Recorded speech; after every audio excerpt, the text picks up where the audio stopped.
Good morning.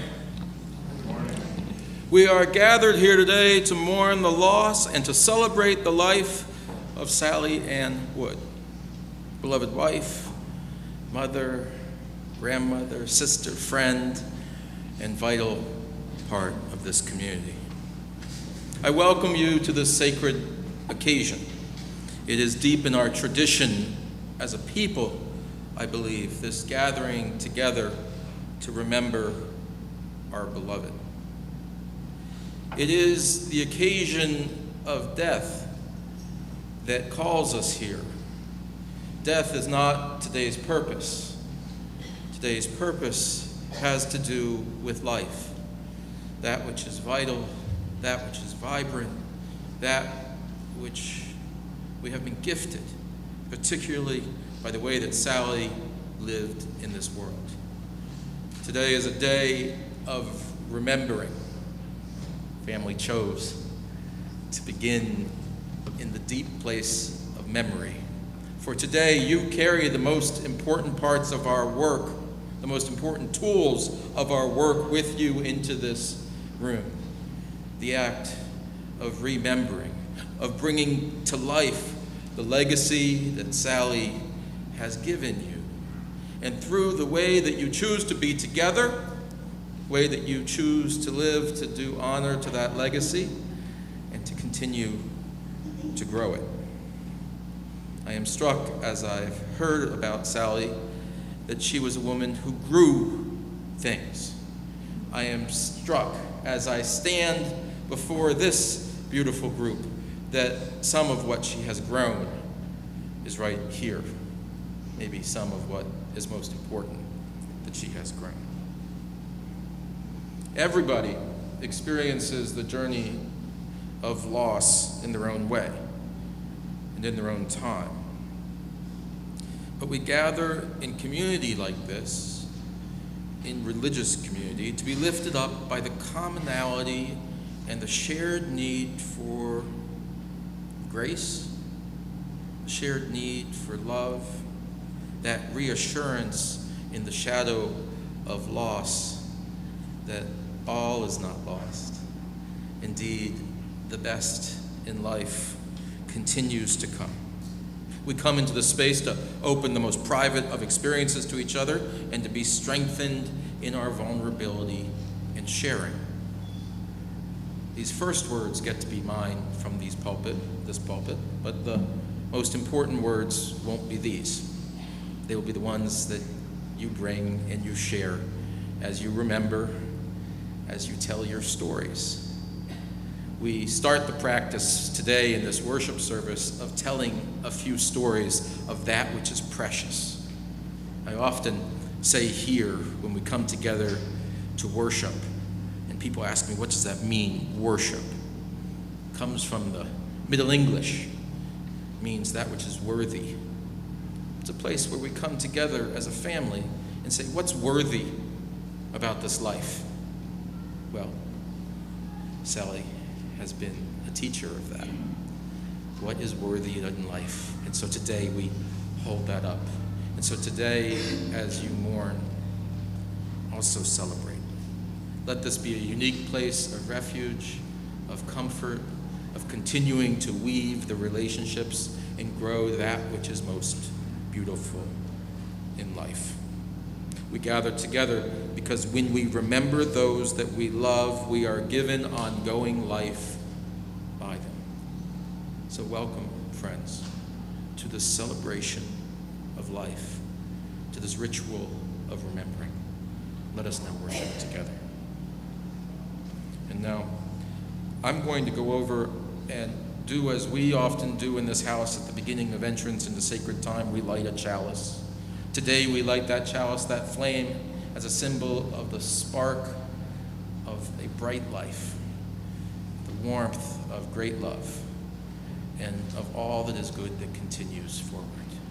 And as I move to the chalice, I'm going to invite Quentin forward to bring us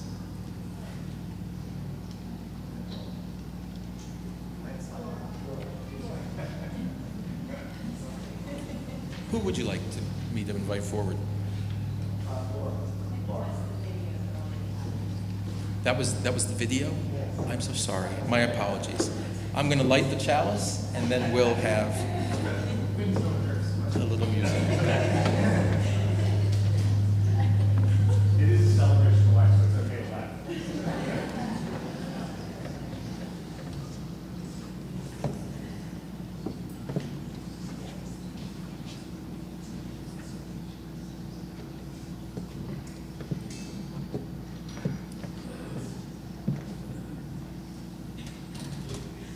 Adjustments.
May I invite Judy Gordon forward for our first reflection?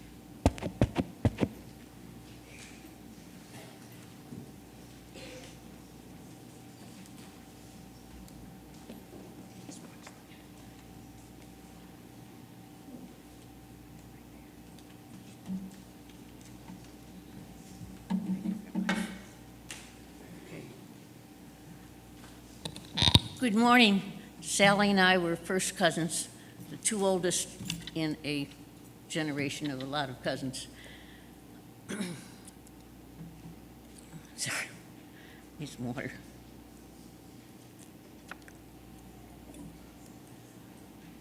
To begin, we need to go back 2 generations. Our grandparents, Florence and Elmer Fisher, had 4 children, including my father, Robert, the oldest, and Sally's mother, Peggy, the only girl. Chances are that if Florence had not sent Elmer to the attic each night, there would have been even more children. Such separations were the best form of birth control in those days. It was a great sadness to our grandmother when Peggy moved from Rochester to Philadelphia with her husband, L. Schultz. But how delighted she was in September of 1939 when her first grandchild was born. She was named Sally Ann. In a trove of photographs recently discovered, there were many of Sally as an infant, toddler, and small child, already the belle of the ball at an early age. Today, I'll be focusing on a few experiences Sally and I shared as young cousins. In the summers, Sally would come to Rochester to visit our grandmother, and of course, I got to spend time with her. It's the summer of 1945. I was 5, Sally almost 6. Our grandmother lived in a downtown apartment building which still exists, but I sure hope the elevators have been updated.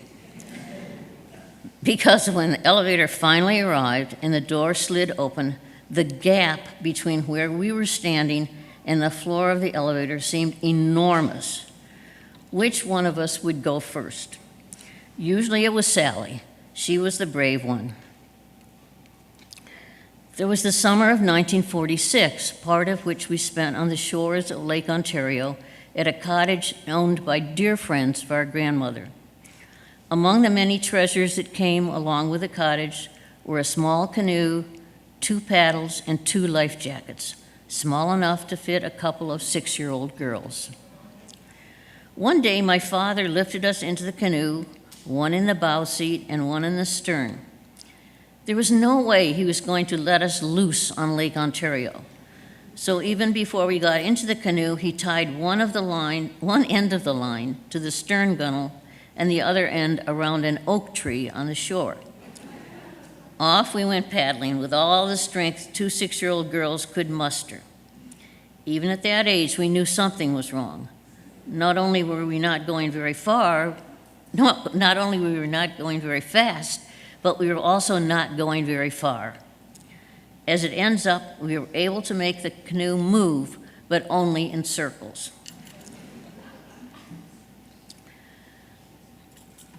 Moving on to the summer of 1947. That was when Sally explained to me how babies were made. To set the scene, our house was at the end of a dead-end street next to a pine tree wood. The ground was very soft there with lots of holes. Sally and I loved to play what we called hole tag. It was while we were sitting in one of the holes that Sally told me all about it. How babies were made. I remember thinking that none of it made any sense. Why would my daddy do that to my mommy? And why would she let him do that, whatever that was? Well, if it took that for me to be born, I guess that was okay. Sally was 6 months older than me, so she must have known. Sorry. Oh, let's see. Right. Anyway, skip that one. Now, into the summer of 1948. To set the scene, you will need some background. Our great uncle George Abbott, or Mr. Abbott, as he was known on Broadway, produced many successful shows. He hired his nephew, our Uncle Carl, as his business manager. Carl was married to Peggy Cass, an actress with a flair for comedy. In the summer of 1948, Peggy was acting in summer stock in East Rochester. One evening, my parents invited her over for a picnic supper. Sally was staying with us at the time. Sitting on the back porch, Peggy noticed Sally and me digging in one of my father's flower gardens. Peggy came over and said, "Girls, if you dig hard enough and dig long enough, you should reach China." So we started digging and digging. I remember thinking, are we ever going to get there? I was ready to call it quits, but not Sally. Even at that young age, she loved digging in the dirt. As determined as we were, digging into the dark, we never did reach China. Okay, now, we're at the summer of 1953, and we're at a girls' camp in Vermont. 8 weeks of pure joy is how I remember it, though I'm not sure Sally was equally as enamored. However, there was one night neither of us would ever forget. The third camper in our cabin, Sue, was the quiet one, or at least until that night. Not only did Sue walk and talk in her sleep, but she also sang while marching back and forth in the cabin. The words to one of our camp songs were, "Each white and blue will be steadfast and true to a camp that she holds so very dear." As Sue marched, she sang, "Each blade of grass will be green and steadfast to a clover she holds so very dear." To the best of my memories, we never spoke of that night to Sue. Instead, I packed it away in my memory bank of childhood experiences that Sally and I had shared. Thank you.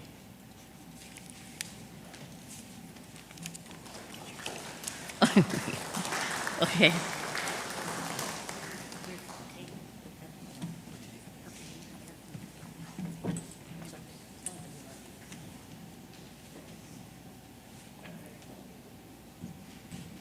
And Hadley, Davis, and Grace to come forward. If anyone wants to use this, then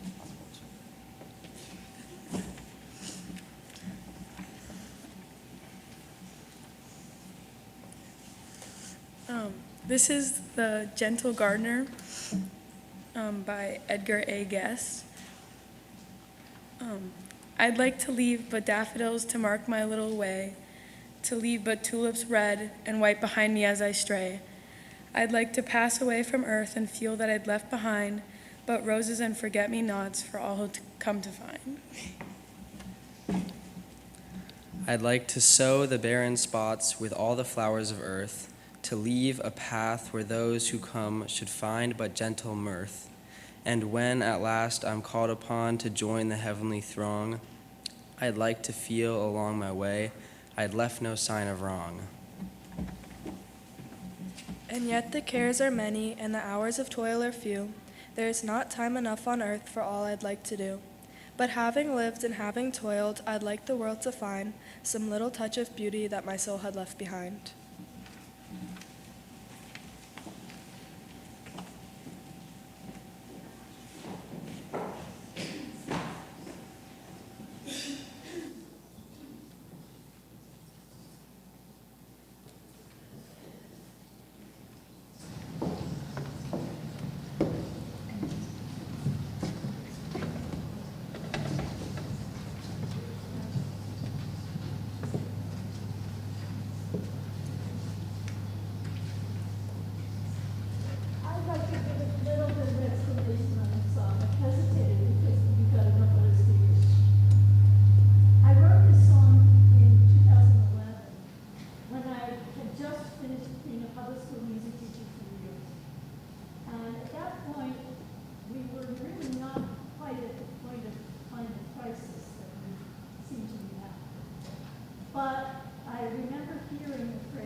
Restless, relentless, yet ever dear friend, our earth sails uneasily, we're called to attend. New visions needed, more enduring in worth, a leader's future, resilience, rebirth.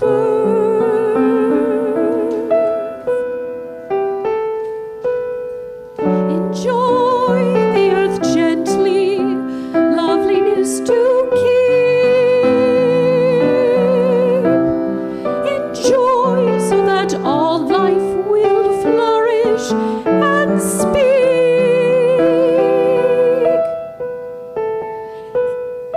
Enjoy the earth gently, linger and listen. Enjoy the earth gently, but careful intensely. Earth never still, never the will to sleep. Never sleeping, ever changing, changing always, always changing.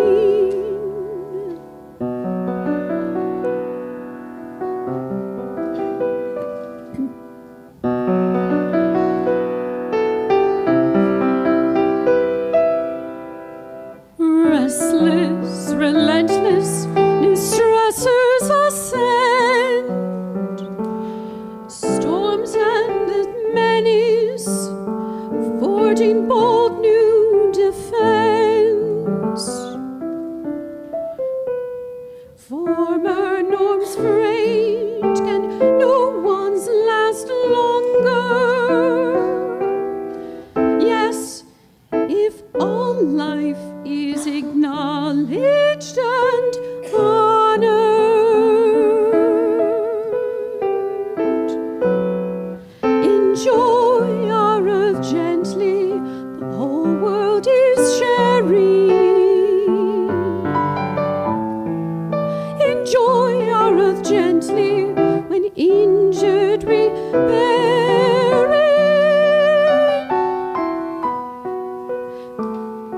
Enjoy our earth gently, place footprints lightly. Enjoy our earth gently, while caring intensely. Earth's promise beyond us, a promise beyond us, is ours to protect.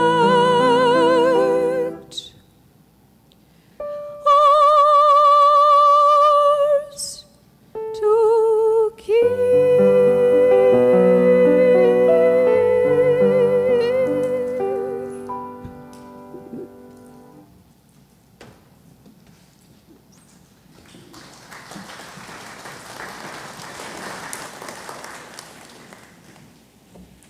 I welcome you forward, Robert, for our next reflections.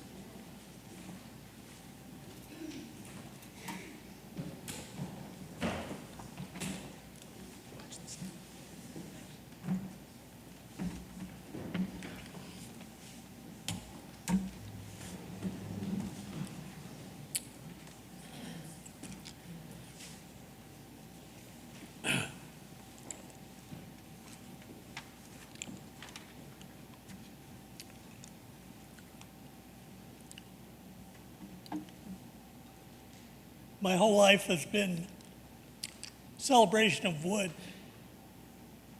Not so much the Wood family, but real wood. And so being in this space is a perfect reminder of my life.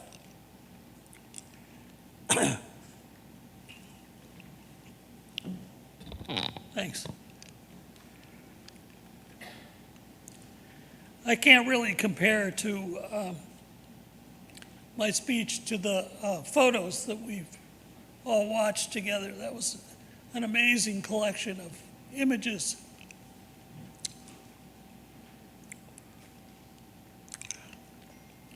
I go back decades to the last time I spoke in public. It was Sally and Tom's wedding, during which, after the ceremony, all the groomsmen threw each other in the swimming pool. I stayed dry. I was fortunate.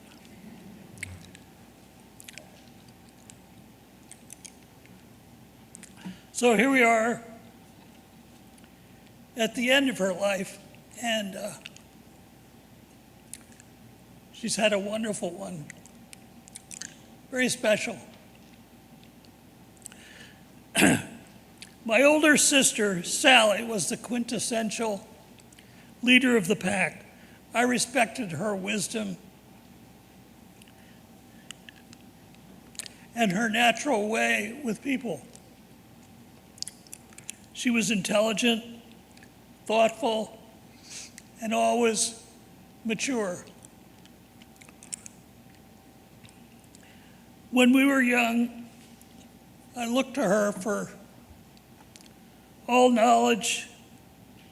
She exuded a proper, sophisticated demeanor, while I was more like Dennis the Menace. When Sally turned 16, she got her driver's license and asked me to ride with her. The reason being was she had no idea where anything was on the face of the earth.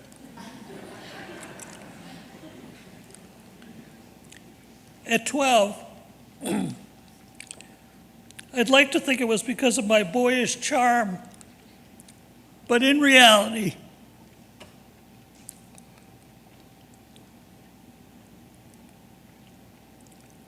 she needed me to navigate her way around town.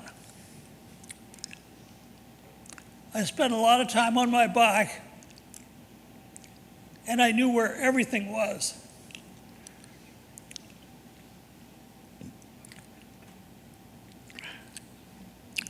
I had a keen knowledge of the roads. I relished those drives with Sally and loved having her undivided attention. In my innocence, I believed our life would be like that forever, always leaning on each other. Sally took a role in my life that helped me navigate some difficult times. I regarded her as the source of all wisdom.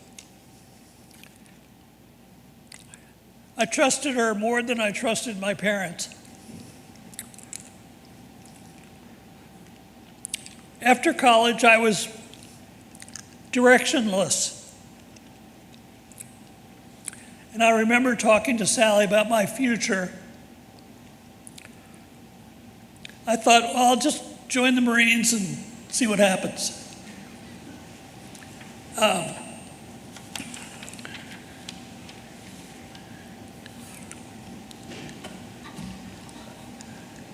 Since then, I didn't know what to do next. I thought the Marines would turn me into a real man. Sally set me straight without hesitation. You're not going into the Marines, it's too dangerous. She was aware of the risk and how many people were dying in Vietnam. So I took her advice that day and applied to the Peace Corps. I was accepted in 1966 and went straight to training in Venezuela. Just as an aside, that's the worst place to go.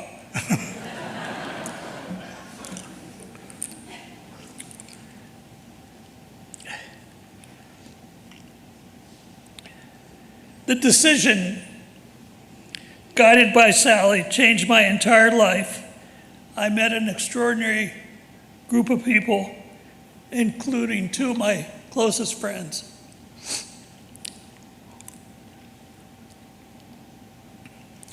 Despite our differences, Sally and I always stayed connected and visited each other for holidays and summers with our families. When Sally and Tom purchased property in Cushing, we had even more opportunities to spend time together. When I wasn't replacing her decking at that house, I loved sitting on the porch with my sister, watching the tides ebb and flow, discussing New Yorker articles and books that we were reading, art and sports. We were all Red Sox fans. We enjoyed great meals together and often watched Masterpiece Theater. Sally was vibrant. She put everything into her family, her work, and her many creative pursuits.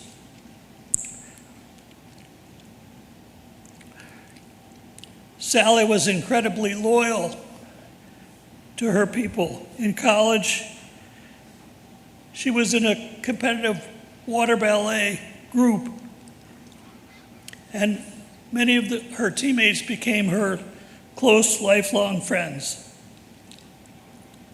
I always admired her dedication to her friends. Sally was the centerpiece of our family, and I will miss her greatly.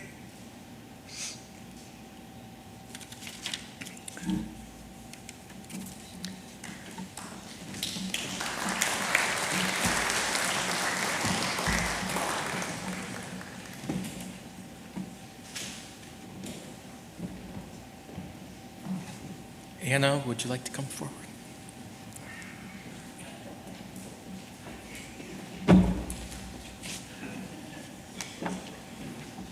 Hello, everyone. This is a poem that I wrote in honor of my grandmother's just beautiful way of life. I want to lead a gentle life, one filled with love that rolls off my back as easily as the moon rises each night, and friendship, the kind that extinguishes the word lonely from any vocabulary, and laughter that stems from the inability to contain joy. A life filled with bare feet and dew-covered grass running through the wind as it knots my hair. I want to smell like blue and sleepy summer mornings, the sun marking my bare skin and the ocean intertwined within my fingertips. When seas spill from my eyes, watercolor will drip down my cheeks. I want to share music and food. I want to pick wildflowers and gift them to strangers. I want to put on a movie and talk all the way through it. If you knew my mom, she always did that. I want my heart to wander far from its birthplace and proclaim everywhere it touches as home. I want to know others like poetry, intricately, deeply, openly, so that they become entangled within my soul. I want to kiss and be kissed. I want to pick outfits that make me laugh into a mirror I will never cry in. I want to create. I want my life to be my art and every moment to make me feel. I want to paint fingernails and braid hair. I want the kind of gossip that makes me laugh and the kind of laughter that makes my chest ache. I do not mind if the years flow by like a river and the only memory of my name is carved into a faded headstone. Oh, the legacy that I will leave buried alongside barren bones that were once graced with gentle affection. The kisses that stain their surface will plant the soil like seeds, for the earth will leave us all flowers eventually. And so when my last breath does come, it will be with ease, for I will have lived a gentle life that will expire alongside a bruised up, worn out heart that gave too much, loved too strongly, and felt too fiercely. The certainty that I gave it everything I had to offer will comfort my newly deserted soul, vanishing empty-handed when it comes to should-haves, might-have-beens, what-ifs, and almosts. So until then, I want to cry and laugh and scream and sing. I will sing loudly and I will dance, filling my life with people who will hold my hands and spin. I will drink coffee and I will spill coffee. I will play chess against myself and it will always end in a stalemate. I will know joy and pain and intimacy. I will drive with the windows down and I will stick my tongue out when it snows. I will write mediocre poetry and I will read it out loud. And I will love. Oh God, how I will love. Thank you.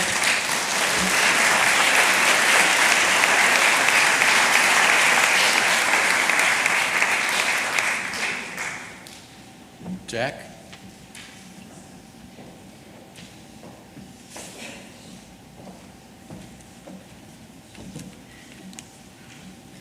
Hello. I'm reading a poem called Remember Me by Richard Dowson. Speak of me as you always done. Remember the good times, laughter and fun. Share the happy memories we've made. Do not let them wither or fade. I'll be with you in the summer's sun, and when the winter's chill has come, I'll be the voice that whispers in the breeze, I'm peaceful now, put your mind at ease. I've rested my eyes and gone to sleep. But memories we've shared are yours to keep. Sometimes our final days may be a test, but remember me when I was at my best. Although things may not be the same, don't be afraid to use my name. Comfort each other and let your sorrow last for just a while. Comfort each other and try to smile.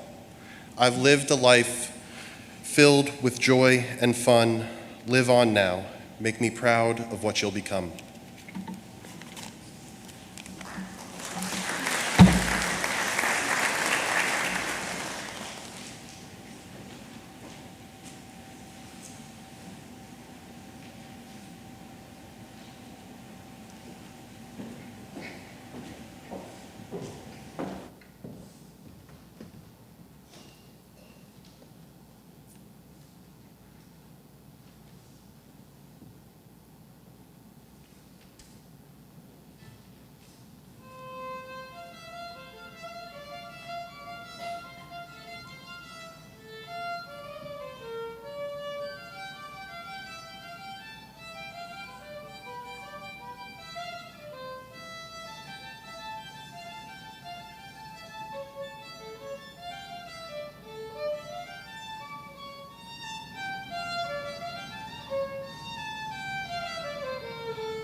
I'd like to invite Julie and Melissa both forward, if you would like to open our time of sharing and to prepare you. After they share with us, we're going to create a little bit of space where you can raise your voice with a memory, maybe in the spirit of gratitude, a brief gratitude. So I can encourage you to think of that now.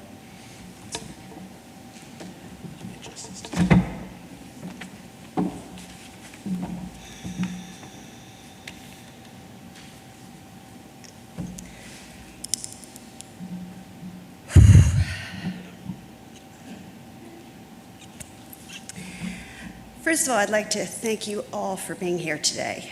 My sister and I and our families are extremely grateful for all the love and support that surrounded Mom and that surrounds us still. This is certainly an incredibly sad occasion, but also a cathartic one, filled with hope and inspiration as we celebrate a life well lived. I can't see you all with my glasses on.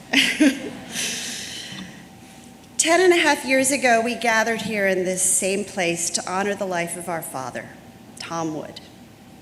It was a new experience then to stand here before you and share my thoughts. Not so new now, but this is actually harder. Harder in that it's for our last parent, and harder because I'm standing here to share my thoughts and to say goodbye to my mother. The person who not only gave me life, but who played a hugely significant role in creating the person that I am today, for better or worse. I was recently at a memorial service for the mother of a dear friend, at which both her son and daughter spoke eloquently about their mother. I was particularly struck by two things in their eulogies. The first was each of their descriptions of how warm, loving, and unconditionally supportive their mother was. The second was how honest they were about her shortcomings. I'd like to be honest with you all.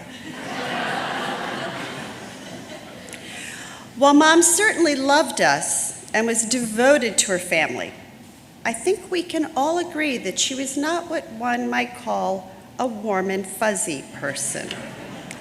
And she was not unconditionally supportive of anyone or anything. She always had an opinion and didn't hesitate to let you know what it was. Mom was demanding and particular, opinionated and judgmental. She was also exceedingly generous and thoughtful, and one of the most creatively talented and capable people you will ever know. She was truly a master of anything to do with the home, garden, or kitchen, and she was always on point. After her passing, several people wrote to me about how she had intimidated or even terrified them when they first met her, but that they had grown to respect, admire, and learn from her as they got to know her. Mom was a talented artist, a brilliant designer, wonderful horticulturalist, and a renowned cook, among other things. Following in her footsteps was a challenge, to say the least. She made it all look so easy. Her seemingly effortless perfection, whether hosting a party, decorating a house, or designing a landscape, was enviable. Luckily, she loved to share her expertise and mentor or teach others how to accomplish what she seemed to be able to do in her sleep. There are more than a few people with us here today who at one point in time were swept up under Mom's wing and counseled by her. Whether parenting advice, gardening, designing, or cooking tips, she was always happy to share her knowledge and expertise. She was also always eager to engage in political and environmental discussions, making sure, of course, that you recognize the importance of whatever cause she deemed significant and that you agreed with her opinion. This created a constant bone of contention for certain people who will remain nameless.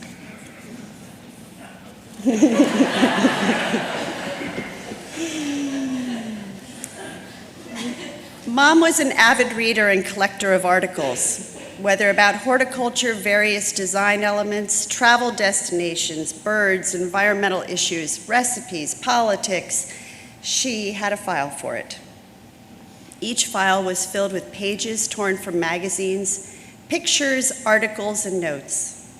Her most productive collection was one of New Yorker cartoons. She had an incredible knack for finding the perfect cartoon for each of us. She would tear them out of the New Yorker, file them away, and then glue them onto colored construction paper, creating cards for birthdays, Christmas, Mother's Day, Father's Day, whatever the occasion there was. Our early childhood was filled with hiking and camping trips. Later years involved lots of sailing. Whatever the activity, the out-of-doors, nature, birds, mountains, and water were treasured by both our parents. On family vacations, Mom always had a trick up her sleeve to occupy us on a rainy day. Out of seemingly nowhere would appear a box filled with brand new crayons, scissors, yarn, whatever. At the beach, she would melt down the candle stubs she had saved so we could make sand candles. We would press flowers and leaves, paint rocks, and of course, bake cookies. More recently, in Maine with her grandchildren, fairy houses became her obsession, the remnants of which still exist in her garden in Cushing. She was the mother who handmade Halloween costumes, had freshly baked molasses cookies waiting for us after school alongside warm homemade applesauce, and would help us create nests and feed the baby bunnies or baby mice we would find and bring home. At Christmas, she would personalize the gingerbread men we baked and decorated, gifting them to the mailman, trash man, and various other personalities in the neighborhood. She was the kind of mother I always dreamt of being and tried hard to emulate. My efforts usually resulted in a lecture on the value of imperfection and on my doing too much. I never did figure out how she managed to do it all so effortlessly. While I was in college, I spent my summers working for Mom in her landscape design business. This was the turning point in our relationship. What had always been a typical mother-daughter relationship fraught with arguments and rebellious challenges suddenly was one of camaraderie and daily tea times. Swept up under her wing, I became one of her many mentees. She taught me the abiding principles of landscape design, the Latin names for plants, and the ins and outs of the business. And every day at 4 o'clock, we had tea. She was an extraordinary landscape designer and floral arranger. I can't even begin to recount the numerous tips and lessons I learned from her over the years. While sitting with her at the drawing board, watching her think on paper, while observing her skillfully guide and educate clients or masterfully direct contractors. As a member of the Weeders Garden Club, she excelled as a leader, mentor, and designer. Many blue ribbons were won at club flower shows and at the Philadelphia Flower Show by Mom or by committees led by her. As a board member at Jenkins Arboretum and on the Alumni Board Council of the Coastal Maine Botanical Garden, she was highly respected for her expert advice and creative thinking. Having taken over her landscape design business and sharing in her affection for and involvement in the Weeders and Jenkins Arboretum, I am here to tell you her shoes are impossible to fill. Elegance and refinement were evident in everything Mom did. She hated to shop. She wore t-shirts with frayed collars and old sweaters with moth holes in them. But we almost never ate dinner without candlelight, and every holiday table was impeccably designed, including a well-thought-out centerpiece.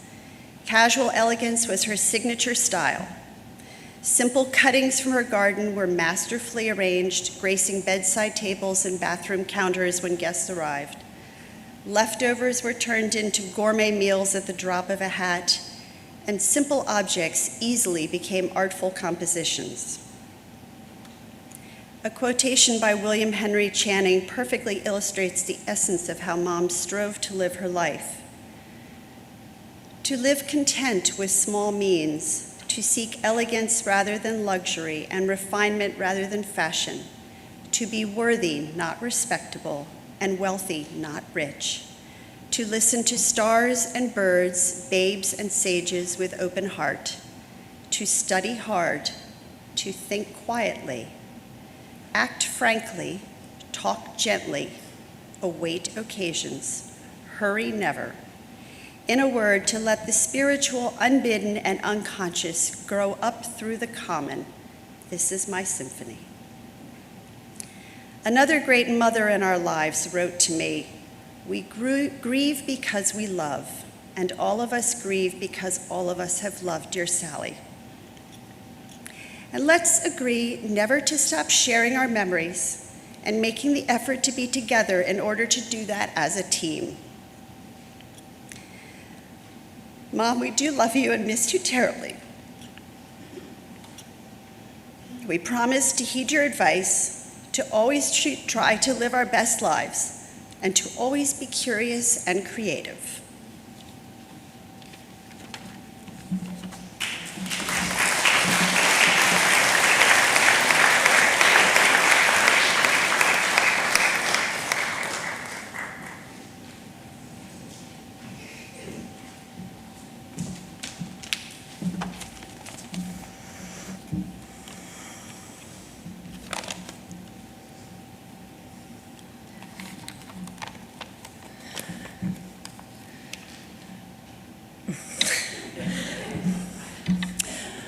Mom never approved of me wearing black. She even said one time life is too short to wear black. So I'm really glad to see that nobody wore black today. Julie and I thought it would make a lot more sense for us to wear colors that represented all the beautiful flower gardens that she designed. Actually, I appreciated some of my mom's taste in clothing and style, unlike many mothers and daughters. She even picked out my prom dresses, if you can believe that. And she tried to teach me the art of putting together an outfit versus just throwing together random clothing items, but I'm not sure she quite succeeded. Some other things that she taught me were never to accept an invitation without returning it, always write thank you notes, read the news and know what's going on in the world, laugh at yourself, take good care of your skin, be curious about others and ask lots of questions, create balance in your life. Eat dinner by candlelight or with the light so dim that you can barely see your food. Never hide your jewelry before going away on vacation without writing down where you hid it.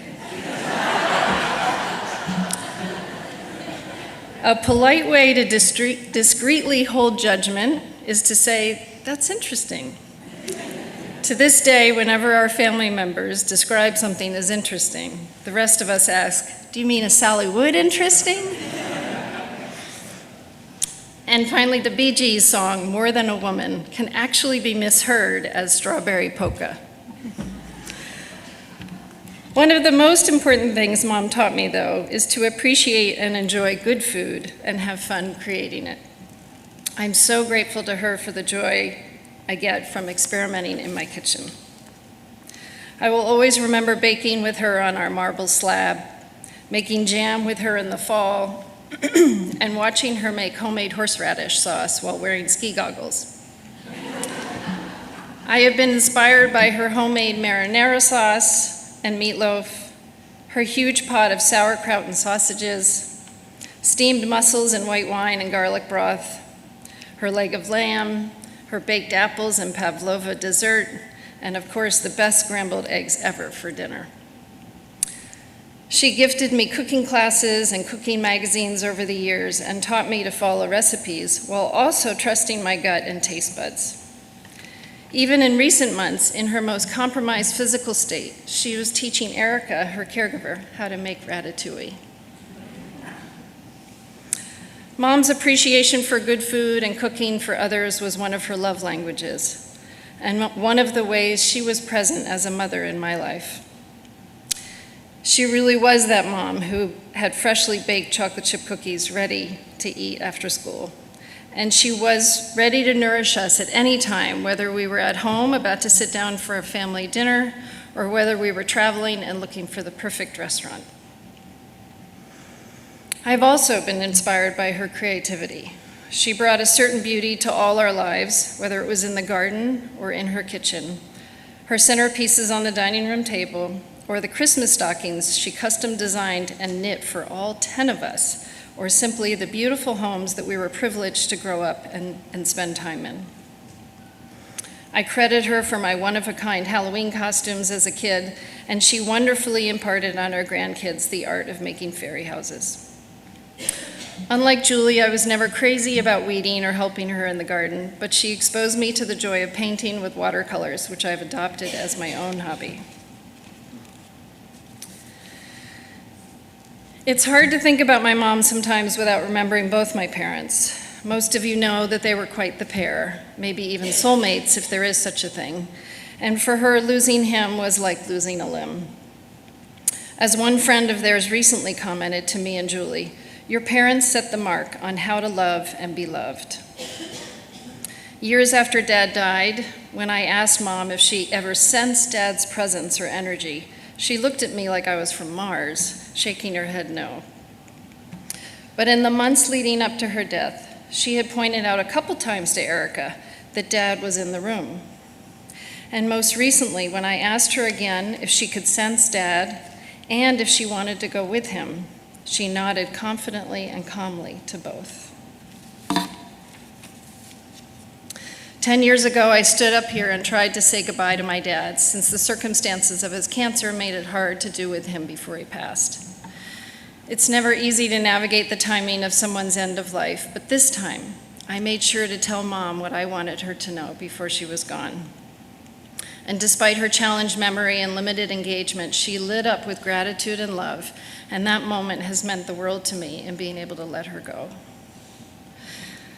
So Mom, may you finally be at peace after a long road of hanging in there. May you be truly walking again and hosting dinner parties, taking painting classes and teaching others how to arrange flowers. And may you be dancing with Dad in your favorite garden. We will miss you.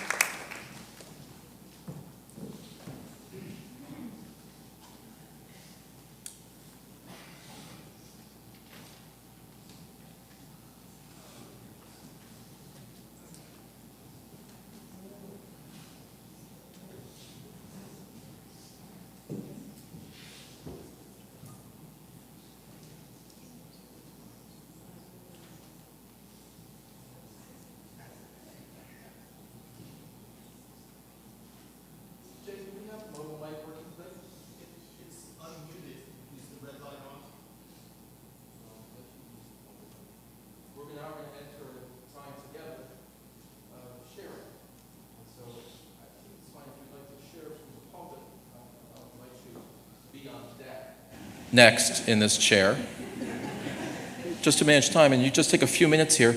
Then as we get this working, I'm going to also just walk the aisle so you can say a word from your seat is what we're going to do. Okay?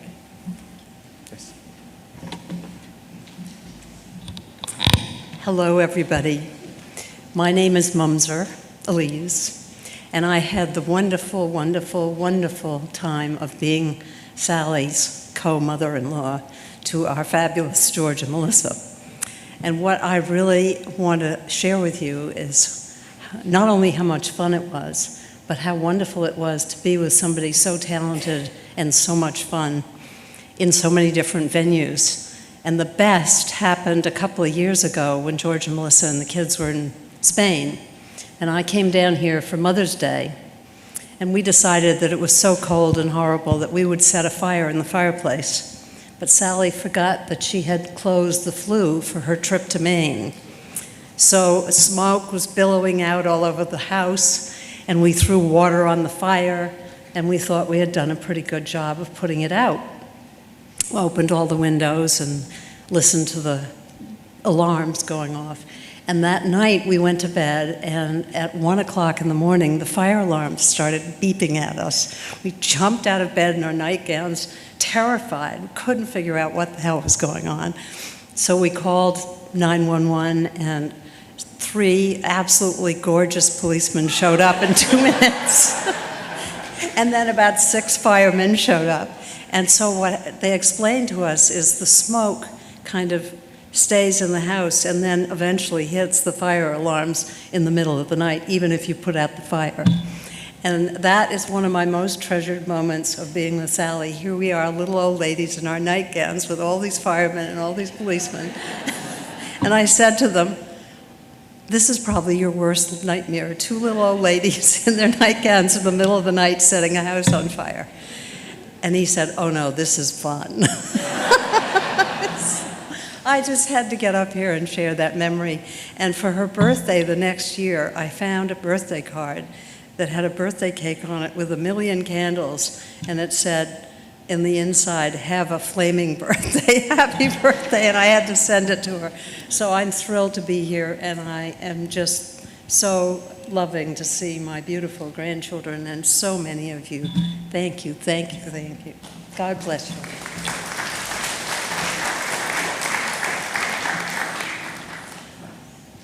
If you would like to share a word or a thought, I'm going to walk your neighborhood. And just, if you raise your hand, you can just stay in your seat. Yeah, you can take the pulpit if you wish. Okay. Well, I'll just do it here then. For those who don't know me, my name's Jack. Sally was my mom, my grandmother.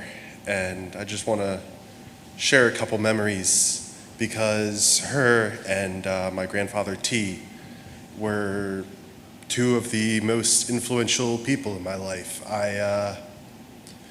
When I was very little, maybe like 1.5, 2, we moved across the street from them here in Devon. As much of a headache as that gave my dad living across the street from his in-laws. And that turned into,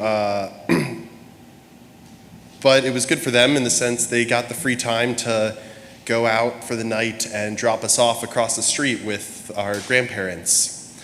And growing up, I remember Grace would have not even been 1.5, whatever she was. Anna was, she would lie down on the floor and draw with her crowns. Those chicken, has anyone seen those? It's a plate with chickens on it, and you pull the string, and it goes down in a circle and pecks. Anna loved that. But, and they were doing that, and I was 6 or 7, and my grandparents every night at dinner would watch Jeopardy. And I'd sit there, and my grandfather would call out an answer, and my mom would say, no. It's this. And the 2 of them really inspired a love of learning in me that has continued to this day. And through Jeopardy, through conversations on politics, my mom mentioned her love of politics and always being right.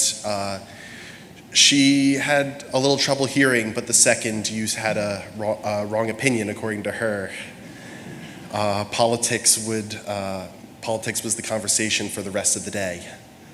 But it was fun. I'd give her a call when I was in high school, living away from home, and I would talk to her about my day, and I was very into politics at the time too, and I would bring up some item in the news, and she would just go on this 25, 30-minute rant that admittedly I don't think I paid attention the entire time. There was a point where I'm just tapping my foot a little bit, but it was really, she was very passionate about what she was interested in and her intellectual pursuits, and I will be forever thankful to her for passing that on to myself and to my siblings and cousins, her grandchildren. And thank you all for coming and joining us in celebrating her today.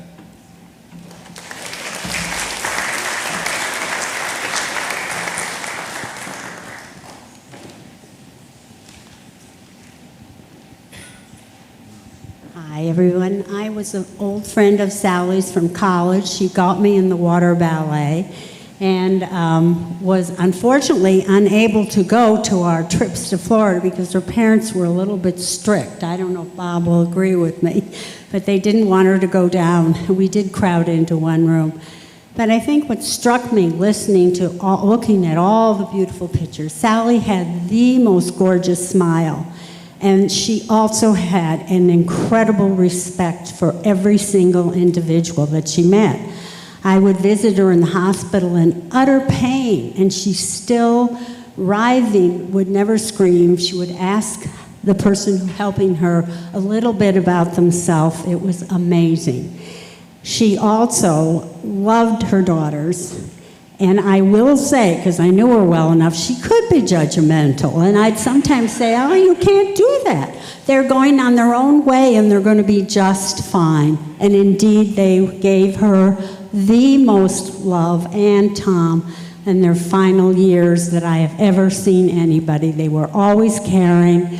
I was with Sally the day before she died, and the flowers that were there, I think Julie had put them there, and the pictures of Melissa and all of you from Christmas, and she could say a little bit about them, although she clearly was ready to go. But we all must remember her kindness and the smile, and she had a great laugh.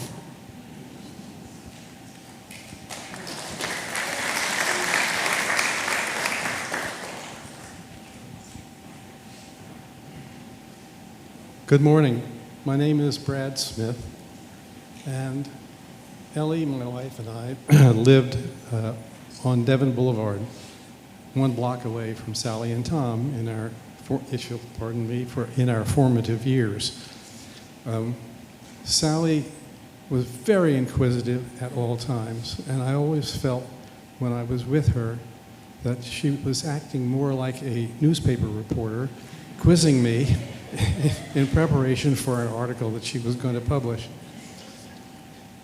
Ellie and I are extremely proud of having been able to light up a different dimension in Sally and Tom's life, namely cruising on a sailboat.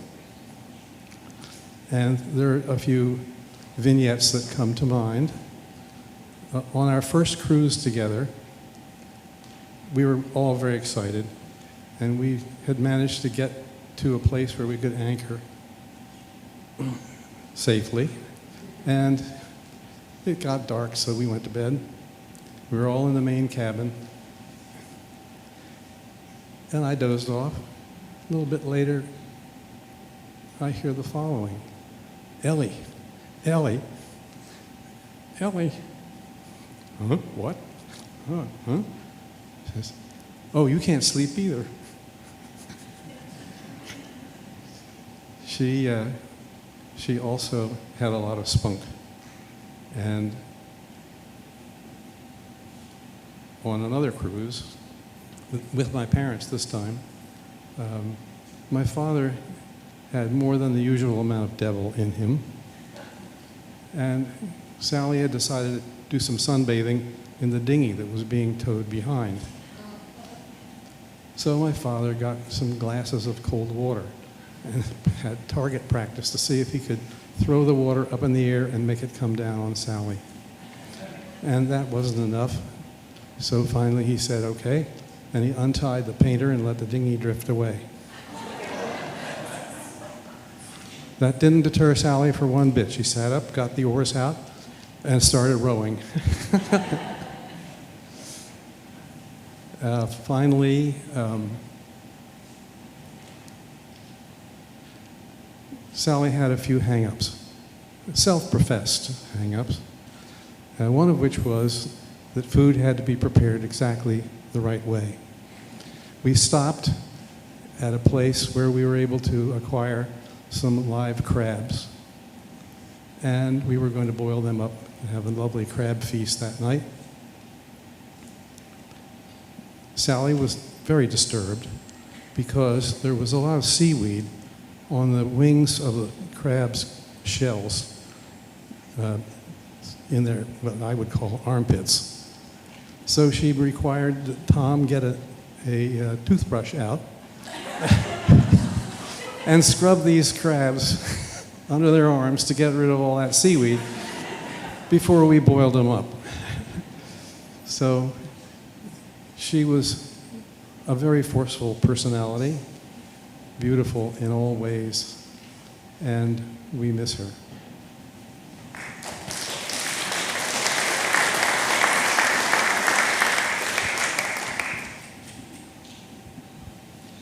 Good afternoon, everyone. My name is Erica Boykai. I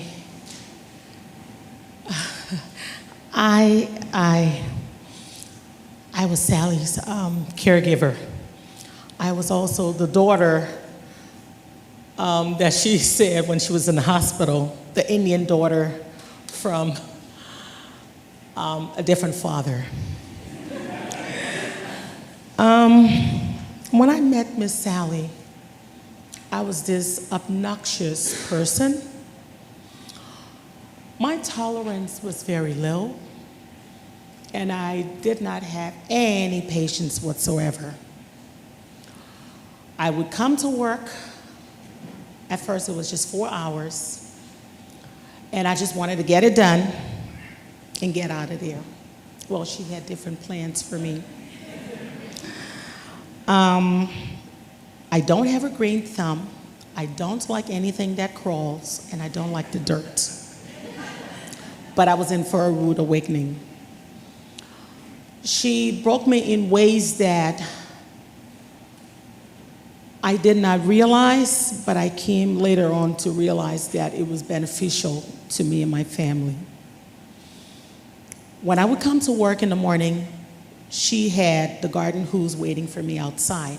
And she would tell me, now go out there and water the flowers. And I would think to myself, why should I water the flowers? I don't like my feet getting wet. I don't like the dirt, but I cannot tell Miss Sally no. Long story short, I would go outside and I would water the flowers. And I would come in and stump my feet, and in my heart I would be like, oh my God, my sneakers is wet. And she would ask me, how was it? I would smile and say, well, you know, it was very nice. Another task she had for me was to do the puzzles. I did not like doing puzzles. I said those were for old people. Well, I was in for a rude awakening. And she would tell me, you know, if you just took one piece at a time and placed it in the other pieces, you would get a whole picture. I would think to myself, now, why would I want to do that? But I would sit at that table and I would do it a little bit at a time each day. And I came to realize that the patience that I lacked was very important in my life. As time progressed, we crossed that threshold of employer-employee, and I became very protective. I remember Miss Sally was so kind that she allowed me to go to school and work at the same time. And she would tell me, oh, just place me right here. If I need any help, I'll call Julie. Go on, go on.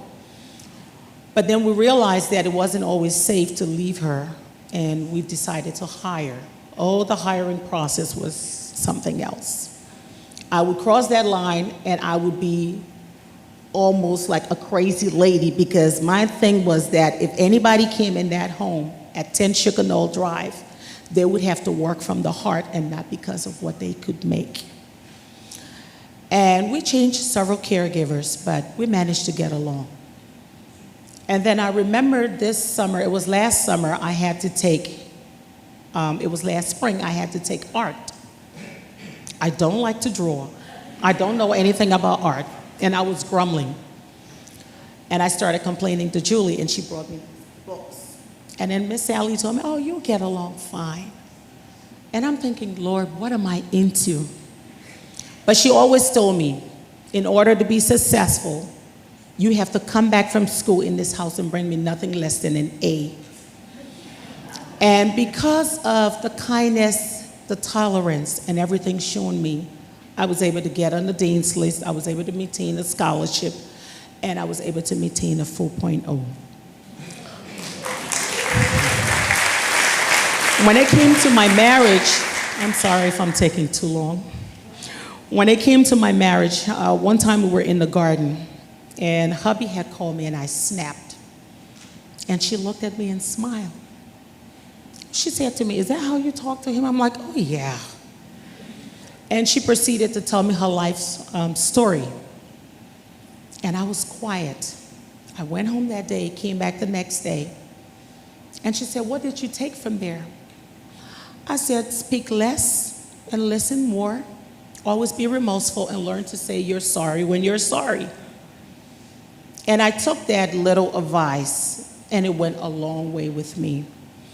Because of Miss Sally, I was able to not only be a good mother, but to also be a good wife. I was able to be a good caregiver.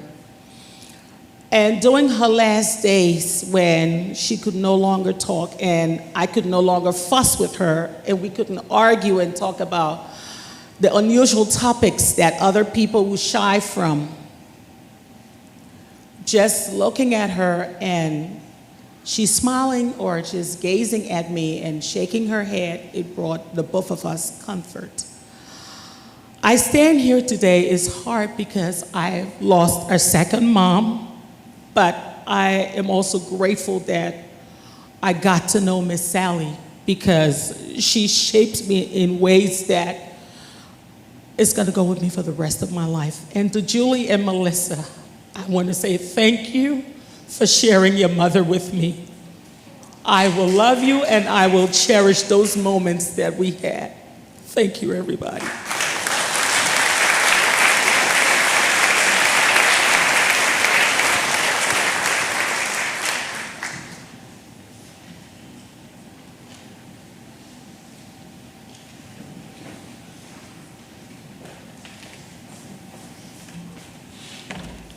Okay, excuse me.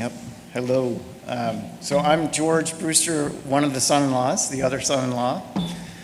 The Brewsters, we bring part of our family heritage is storytelling. So I know I'm supposed to be brief. I will keep it to that.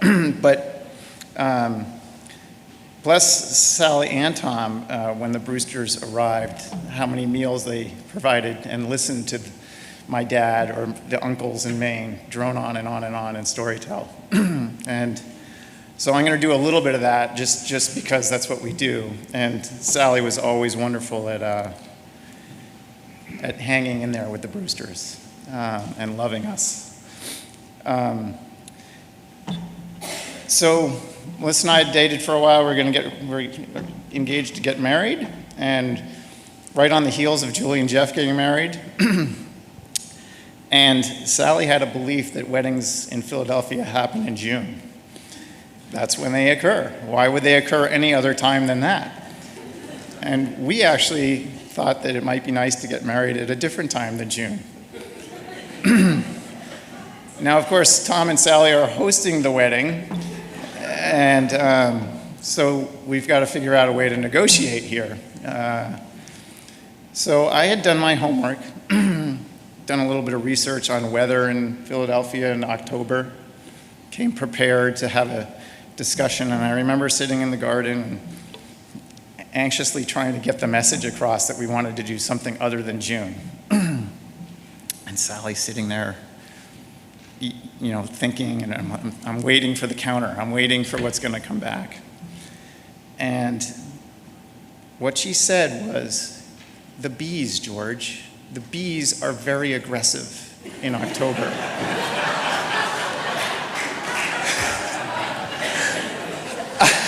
What do you do with that? And truth be known, I had a paranoia of bees. I got stung by bees when I was young, by a whole nest. I mean, PTSD bees. So I was pretty thrown off by the counter argument. But bless her heart, she hung in there, and we had a wedding, a glorious wedding in October. And nobody got stung, and the bees were not an issue, thankfully. But that started our relationship of a wonderful dance with each other, right? Of pushing back and being a non-family member that is allowed to poke a little bit at what is the wood way. And that is a powerful dynamic. These two amazing women are carrying it forward, one of which I'm fortunate enough to be married to. And the force of nature that is the wood way, and the intensity and caring for every last little thing and every person in this room and beyond is unbelievable to be a witness to and a recipient of. But what was great about Sally at the end was her body was failing her, but her mind was so sharp right up to the end. And in her body failing her, it forced her to sit still. And this was not easy for Sally Wood, to sit still and just be. She was a doer, a world-class one at that. And in those moments of just being with Sally at the end, in places of beauty, because that's what Sally's gift to all of us was, is noticing and paying attention to beauty and creating it. Those moments of just sitting and taking it in with her, all the fruits of her labor and what she cared about, and sharing it with her and our kids in these beautiful places that are her life's work. What a gift. So, today I honor you. I want you to think about the bees when you see them. And I want you to think about the beauty of the place that you're in with the people that you love. And that is Sally. Thank you.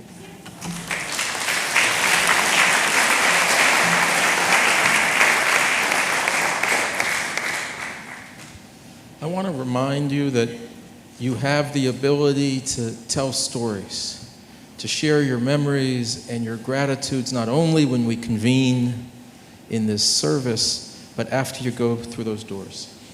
You're going to have time today, and you're going to have a lot of supper tables, a lot of reunion tables, a lot of chances to lift Sally up. Bring her with you. Bring her with you. I encourage you to continue that beautiful spiritual practice. And with that, may I invite forward our closing vocal. Sorry.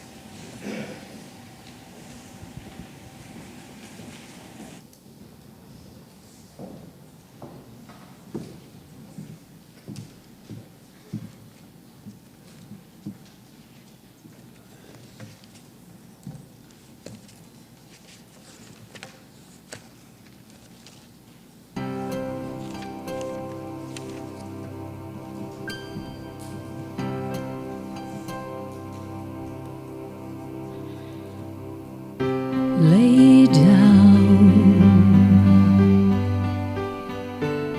your sweet and weary head. Night is falling, you've come to journey's end. Sleep now, dream of the ones who came before.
the end.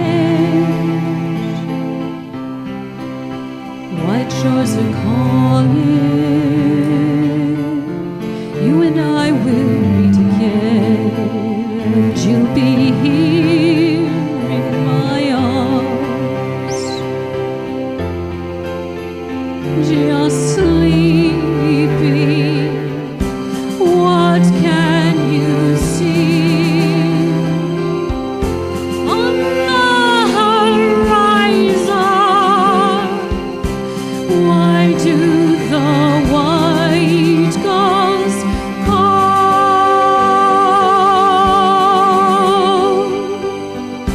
across the sea? A pale moon rising, the ships have come to carry you home.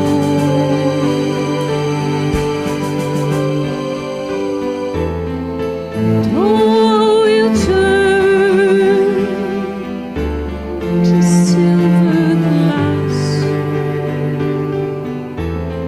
a light on the water. Great ships pass into the west.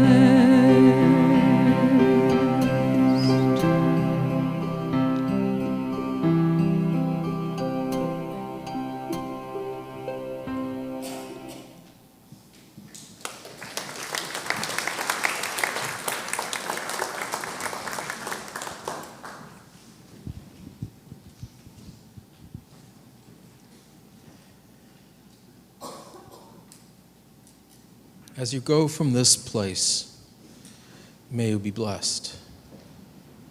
And may you be bearers of the gifts you have received.